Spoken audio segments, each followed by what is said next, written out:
for him to be back at QU and in a place where he was very successful before, and this team he has will continue to grow. Very sluggish, and I say sluggish, maybe that's not the right word. Played so fast the first half that it was really ugly, which most exhibition games are. But I thought that we got in a better rhythm in the second half. I thought we moved the ball. We took shots in the first half that were really out of rhythm and hard. We just never ran anything. But I thought Sincere Harris came in defensively and did a very nice job of kind of changing the momentum.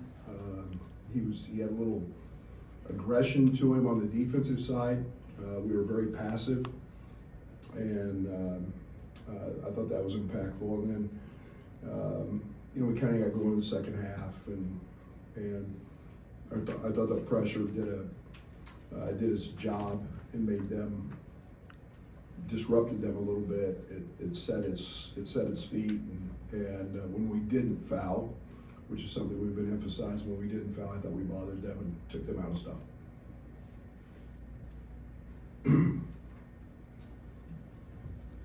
What Coleman mentioned, communication as being one of the things that he's seen growth with over the past week since the secret scrimmage. So, would you agree with that assessment? Not really. We have a saying, quiet teams lose. And until we get 5 guys that are communicating, we're switching. There's ball screens involved. It's an unusual night to walk in the locker room and not see Trent Frazier in a seat and know that he was going to get over every ball screen and that every scouting report scenario was going to be handled the right way. Some of our youth showed up in that area, but we have to get everybody talking. Communication is vital on the defensive end, and I don't care about the percentages or any of that. It's the mistakes that we made on that end because of it, and understanding a scouting report, knowing you can't go under. We never go under, and Jaden will learn from those where he goes under and gives up a couple threes, and that's the beauty of these games is learning those things. But glad we've got 9 days. Coach, it really seemed like returning players, RJ and Coleman Hawkins specifically, just looked more in the flow than the newcomers. Was that a coincidence, or? Yeah, I mean, I showed up here an hour before shoot around today, and the freshmen were already out here. There's nerves, there's anxiety. It's the first time most of them played tonight in front of more people than they probably have in their career put together. And so that anxiety is part of it. You would expect your veterans to be dialed in and a little more focused. I thought that first group was really sloppy in the first half, especially the first 10 minutes. We can't have some of Coleman's mistakes that he made, not stepping out of bounds twice, throwing a hook pass across the middle of the defense versus man-to-man. Those are things that we just have to hit singles and not hit home runs. But those guys should look a little more comfortable. Coach, what's your assessment of Sky Clark? He looks, for a freshman, he looked really composed and didn't force anything, and he looked like a 21-year-old older kid. What's your assessment of him and his play tonight? Yeah, it's pretty good. He's a pretty good player. I thought that he missed some shots that he normally makes. He's 6'1", he's 205 pounds, he's strong. We saw him deliver a blow on a drive was a big time finish. We saw move at the end of the first half where he just beat a guy off the dribble and got it to the front of the rim. You start putting those things in play, and then just making some shots. I mean, he's a better shooter than what he showed today. So, it's not easy running a team. But I was very impressed with his performance tonight. Coach, you mentioned the fouls. In the first couple of years when you ran the higher pressure defense, fouls were kind of an issue. How do you kind of walk that line to be coach aggressiveness on the press but not foul? Yeah, and it's something we talk about every day. We work on every day. Now that we got our treadmills working as of today, and we finally got the outlets working.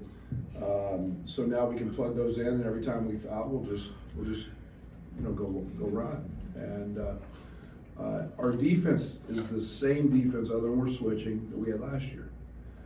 And all we're doing is just picking up full. And it's not to force turnovers. It's just to be disruptive. And over the course of a game, especially with point guard dominant teams who run a lot of actions, we want to bother. We want to bother that point guard. I thought in the second half we were able to do that tonight. We got them out of rhythm. And we cannot foul.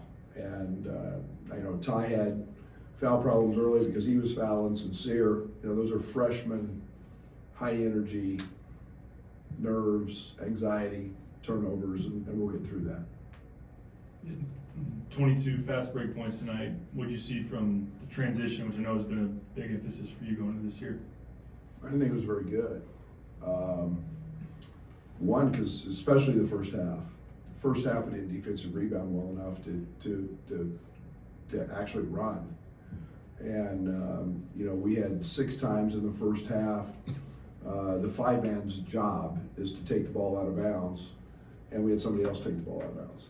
And you can't run if you're taking the ball out of bounds. Everybody's got a job to do, and we just had game lapses. And we can practice it all we want, but until we become disciplined enough to handle that and do our job, it's just simply you got to do your job. And again, those things are it's probably better than it was a week ago when we scrimmaged, but still not. Again, no offense to Quincy, but the team we played is pretty good, and this one there was a little different talent level. But I thought we've got to keep emphasizing that. We've got to play in better floor balance, and a little more composure.